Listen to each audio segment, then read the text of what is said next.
I'll never forget the day it happened, Tom. 38M stood in front of me with a smug look on his face, handing me divorce papers that felt like a knife to my heart. 10 years of love, laughter, and shared dreams shattered in a moment. I was blindsided, having no idea he had been planning this betrayal for months. The worst part?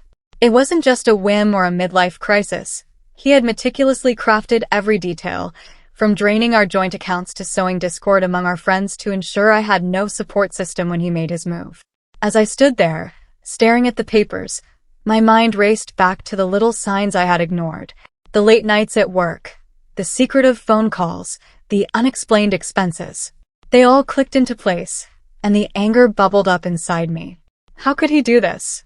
The man I had built a life with, the one who promised to love me through thick and thin, was gone, replaced by this stranger who reveled in his newfound freedom.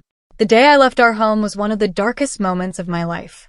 I stood in the doorway, looking back at the walls that held our memories, our wedding photos, the laughter echoing in the kitchen, the little milestones we celebrated. But as I turned to walk away, I felt a weight lift.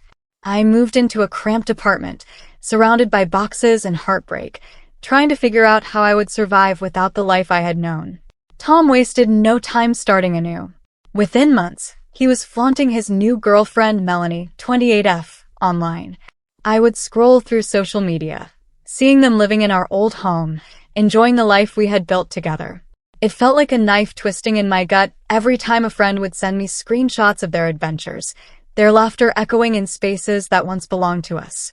My heart ached as I watched them post pictures of our old dog Max, who Tom had fought to keep. It was as if he had erased me from his life entirely. The bitterness grew inside me, festering with every photo and every comment from friends who tried to be supportive. I worked 2 jobs, drowning in stress, all while he lived a life of leisure, traveling, dining at fancy restaurants, and posting about how perfect everything was. I had supported him through his career, sacrificed my dreams for his ambitions, and this was how he repaid me. I swore to myself that I would find a way to take back control over my life. I began to gather evidence, piecing together the secrets I had overlooked. Tom was not only unfaithful, but he had also engaged in shady business dealings, using our joint funds to finance questionable investments.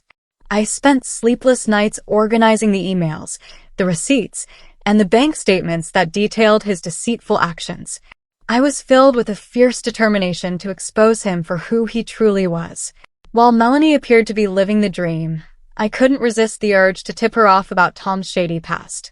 I meticulously crafted an anonymous message detailing his financial misdeeds and included screenshots of his old emails. Watching her glow with excitement over her perfect man while knowing the truth felt almost vindicating.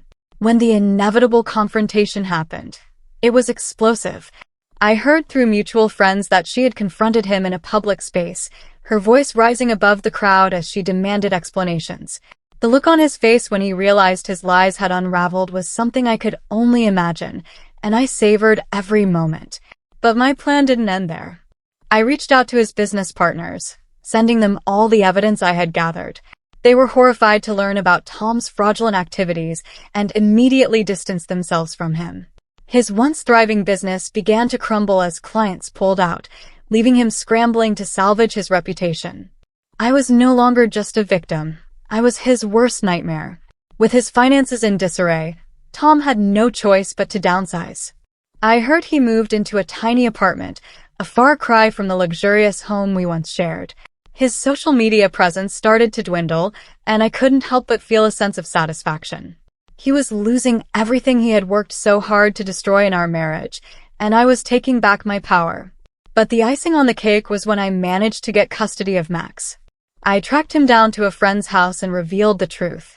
Max had been my dog long before Tom manipulated the courts. It took some convincing, but I eventually brought my furry companion home. The reunion was emotional, a bittersweet reminder of what I had lost, but also of what I had reclaimed. I realized that with Max by my side, I could begin to heal.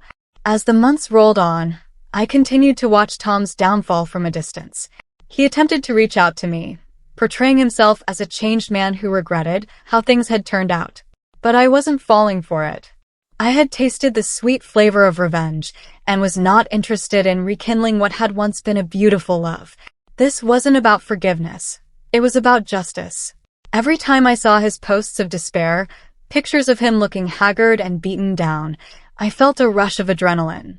It was as if I were reclaiming pieces of myself that he had stolen. I had been painted as the unstable one during our divorce, but the truth was that I had emerged stronger, more resilient than ever. While he floundered in the consequences of his actions, I was thriving. I focused on building a new life filled with genuine friendships and newfound passions that had been neglected during our marriage. Eventually, Tom was forced to sell the house. I heard from friends that he had taken a significant financial hit and had to part with everything we had built together. The cherry on top was when Melanie dumped him. Apparently, she couldn't handle the weight of his lies and deceit. Watching his world crumble further brought me a sense of peace. I knew then that he would never truly escape the repercussions of his actions. One day, I received a call from a number I didn't recognize. It was Tom, and I was shocked. He wanted to talk. My heart raced as I debated whether I should answer. Did he finally realize the gravity of his actions? Or was he just desperate to claw his way back into my life? I took a deep breath and decided to confront him.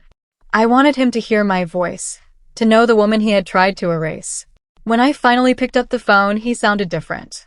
There was a heaviness in his voice, a sense of defeat that I had never heard before. As he spoke, it became clear that he was at rock bottom, drowning in regrets and failures. But I felt no sympathy. This was a man who had shattered my life, and while I had found my way back, he had lost everything. I listened to his pleas, but inside, I felt a sense of satisfaction. He needed me now, but I was no longer the woman he could manipulate. As I hung up the phone, I realized that I had not just reclaimed my life, I had also transformed into a person who could never be bullied or silenced again. Tom had taken everything from me, but in the process, he had also awakened a strength within me that I never knew existed. I was no longer a victim. I was a warrior, ready to face whatever life threw at me next. While Tom was left alone to deal with the consequences of his betrayal, I moved forward, focusing on my future. I had reclaimed my identity, my sense of self-worth, and most importantly, the love of Max, my loyal companion. Life was beginning to bloom again, and I was excited to see where it would lead. And as I watched Tom's life fall apart from a distance, I couldn't help but feel grateful for the journey that had brought me here. I had turned his new life into a living nightmare, but more importantly, I had transformed my own life into something beautiful. I was ready for new beginnings, and I knew that nothing could ever hold me back again.